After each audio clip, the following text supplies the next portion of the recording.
Hey, I'm Bob. I've been blind since birth, and I'm into Power Rangers. If you like the video, share, like, subscribe, notification button. These things help the channel. We're talking about Mighty Morphin Power Rangers episode 14 today. It's called Foul Play in the Sky. Yes, I'm holding the box set again. Foul Play in the Sky aired on September 22nd in 1993. It would air during Think Pink Week in 1995. We got about 5 reruns spotlighting the original Pink Ranger Kimberly, leading up to an all new episode that Saturday. Best man for the job, I think it was. And in this episode, we get to meet Kimberly's Uncle Steve. Uncle Steve's a pilot. Kimberly and Steve, they're hanging out at Angel Grove Airport. They're going to do some flying. Bulk and Skull show up, and these guys are not bullies this episode. They are pumped to be at this airport, and they are begging Uncle Steve and Kimberly to let them go flying with them. And Kimberly, she's like, no, we are not taking them. We cannot take them on this plane. Steve, though, he's all laid back, and he's like, oh, come on, it'll be fine. They can come too. That's cool. So Rita is planning on making the plane ride a turbulent one. She's going to have her minion Squat sneak into the plane and slip a sleep potion into Steve's soda. I guess it's soda. I don't know. Could be water. Could be coffee. Probably something caffeinated, funnily enough. I would imagine caffeinated anyway. So Squat is successful. Rita is going to complicate matters for the other 4 Rangers. She's going to have Finster create the Snizzard monster. He's a snake lizard combo. Therefore, Snizzard. I don't know why I wanted to call him a Slizzard. I guess he's a sleaze. Maybe I was thinking of the word sleaze.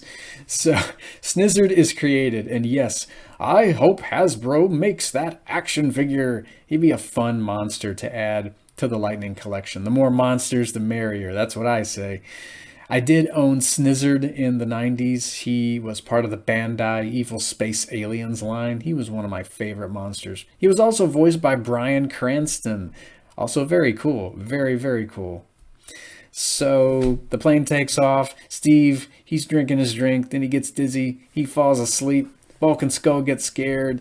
They promptly faint. So Kimberly, she is the only one awake in the plane.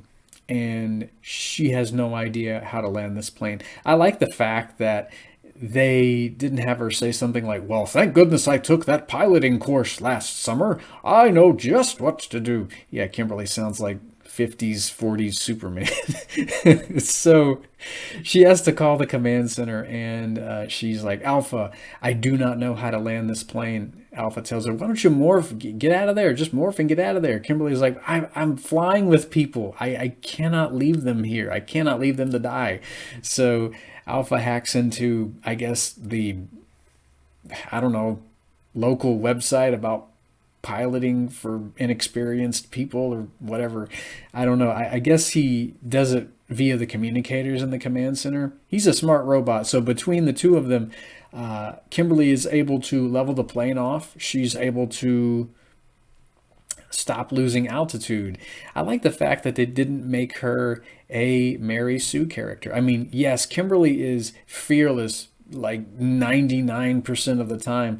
But I like this episode because we see her in a situation in which she is afraid for her life, but she doesn't give in to that fear. She does manage to keep leveled off head, so to speak, while she is, fiddling with the knobs and the dials. She keeps having to verbally encourage herself. I can do this. I can do this. I have to do this. I have to land this plane. Meanwhile, the other Rangers, they can't stay in the command center and root for her. They got to morph and fight Snizzard. And this monster, he's got quite a lot of weapons at his disposal. He can fling cobras at the Rangers. They can wrap around them, and they can drain the Rangers' energy. So that'd be cool if Lightning Collection Snizzard were to come with some cobras that you could wrap around your Ranger action figures. He can also reflect Blade Blaster fire. He's got this little apple on the top of his head, and that can reflect weapons fire. I think it can also fire energy beams. So it'd be cool if we got a little blast effect piece to attach to the apple, or the Zapple apple. I don't know what it was called. And he also has a bow and arrow, and I think his arrows are cobras, or they have cobras inside them. I'm not sure how that works, but yeah, you come with all kinds of accessories. And the Rangers aren't faring very well against Snizzard. But Kimberly, she lands that plane. She manages to slip away and she morphs.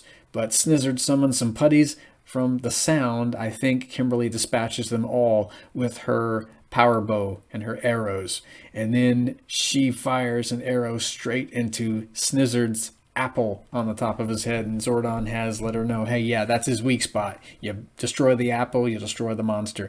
And so Snizzard goes down. Rita is upset, and, well, the episode ends on a happy note. I forgot to mention that we get to see Zach's crush for the first time in this episode. We get to meet Angela, and Zach is trying to ask her out on a date. He's completely confident that she will say yes, but man, she tells him to get real.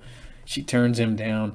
And I will say, it was a bit of a surprise to see that. Man, Zach was sure that he would be asked on a date, and this is the first time of many that Angela will be turning the poor guy down.